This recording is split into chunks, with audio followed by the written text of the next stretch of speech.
Here's the same piece with the body immune metaphor removed and the ideas stated directly. National security isn't just tanks, jets, and a single defense line in the budget. A country's safety depends on multiple systems working together: military, public health, law enforcement and courts, disaster readiness, infrastructure, and social protections. Undercutting one to inflate another doesn't make the nation lean and mean. It makes it fragile. A flashy weapons program can't compensate for a public health lab that takes a week to identify a new variant. Start with the most misunderstood line item: the military. Think of it as the arm of security that learns, adapts, and projects force when necessary. It's expensive because learning is expensive. Training, logistics, supply chains, cyber command, intelligence, and long-term obligations to veterans.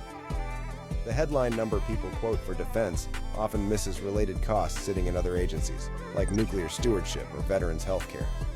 When you hear defense budget, translate it to the price of readiness, memory, and reach. It's crucial, but it is not the whole of national security. Public health is the front line that buys time. Agencies like the CDC, state labs, wastewater monitoring networks, and vaccination programs detect and contain threats early. Starve this layer and you fight the most expensive kind of war, late in hospitals, after a threat has multiplied. Prevention is cheap compared to emergency response. Cuts to preparedness look like savings until they return as a far bigger bill. Lost GDP, shuttered main streets, and a collapse in public trust. Police, courts, and the rule of law provide everyday security and order. They do the slow, unglamorous work, paperwork, evidence, due process, that keeps bad actors from multiplying and ensures the innocent aren't punished. When this layer is underfunded, slow, uneven, or corrupt, problems spread. When it is overpowered or unaccountable, it harms communities and undermines legitimacy. Smart funding emphasizes training, accountability, forensics capacity, timely courts, and alternatives that diffuse problems before they escalate. Disaster readiness and recovery. FEMA, state emergency agencies, grid reliability teams, wildfire management are the country's repair crew. Hurricanes, fires, earthquakes, and grid failures will happen. You can pay for fortifications, drills, inventories, and maintenance before the storm, or you can pay many times more afterward. A resilient nation fortifies levees before storm season, manages forests before embers fly, hardens grids before ice hits, and pre-positions supplies before roads disappear. The real savings is the bridge that never collapses and the blackout that never spreads. Social safety nets, unemployment insurance, nutrition assistance, disability support, pensions, stabilize households and prevent small shocks from turning into systemic crises. A layoff without temporary support becomes homelessness. A medical bill without a cap becomes bankruptcy. A pandemic without paid sick leave becomes mass contagion. These programs don't look like security, but they are.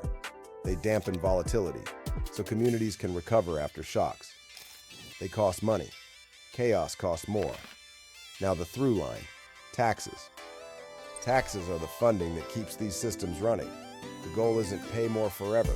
The goal is to fund critical functions consistently enough that they work when needed. Cutting core maintenance for a short-term boost is a sugar high. The crash shows up later as emergency borrowing for preventable failures. Targeted incentives that harden infrastructure are the opposite, investments that reduce future costs. Yes, governments can waste money. The solution isn't starvation, it's precision. In practice, that means transparent budgets, audits with teeth, procurement reform, and performance metrics that measure outcomes rather than inputs. Fund programs that reduce risk per dollar and sunset those that don't. Accountability is quality control, not an afterthought. Test these ideas with a few scenarios. A novel flu emerges. If surveillance, stockpiles, clear communication, paid sick leave, surge capacity, and rapid vaccine development are funded, the military never mobilizes, the economy slows instead of collapses, and confidence holds.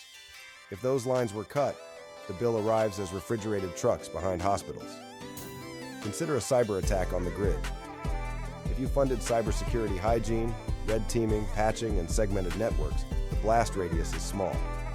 If you trim those boring budgets, cities go dark and water systems fail. High-tech aircraft don't solve this. Disciplined maintenance and training do. A once-in-a-century storm hits. Strong levees, preserved wetlands, enforced building codes, cleared storm drains, and distributed microgrids keep the lights on. If maintenance was deferred and codes ignored, the damage is deeper and recovery slower and more expensive. "We can't afford preparation" is usually what people say right before they pay more to fix what could have been prevented. A major factory closes. With job retraining, wage insurance, and relocation support, communities adapt. Without them, insecurity becomes anger, and small sparks find dry grass. That's not softness, it's structural prevention. People often argue, the defense budget is huge, why fund anything else? But overinvesting in one arm of security while starving others creates a paradox. The nation can project power abroad and still feel unsafe at home. True security is multi-system. Ports that scan containers, air that kids can breathe, bridges that don't fail, courts that resolve disputes, satellites that track storms, inspectors who keep food clean, firefighters with working radios, data teams that detect disinformation before it turns neighbors into enemies.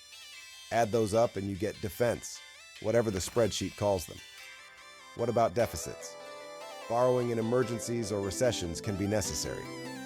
But chronic underfunding paired with short-term stimulants is not strategy, it's exhaustion.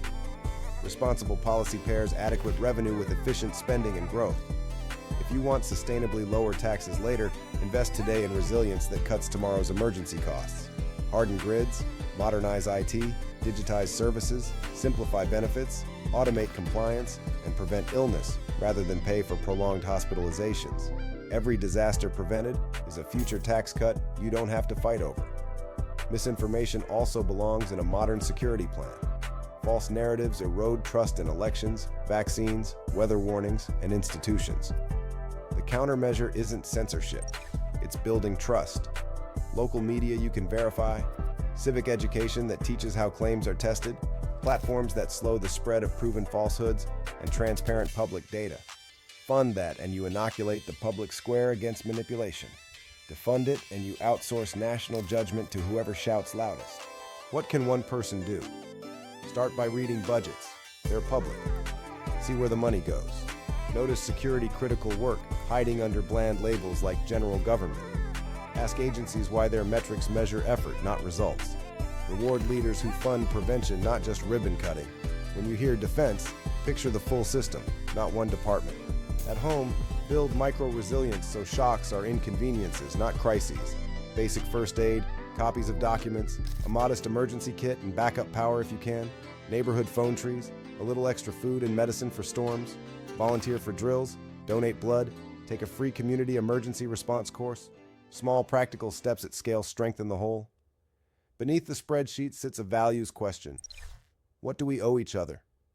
A country that treats taxes only as money taken and never as capacity built will underfund critical functions and pay more later. A country that treats spending only as good intentions and never as measured results will waste resources and lose trust. The adult approach is both.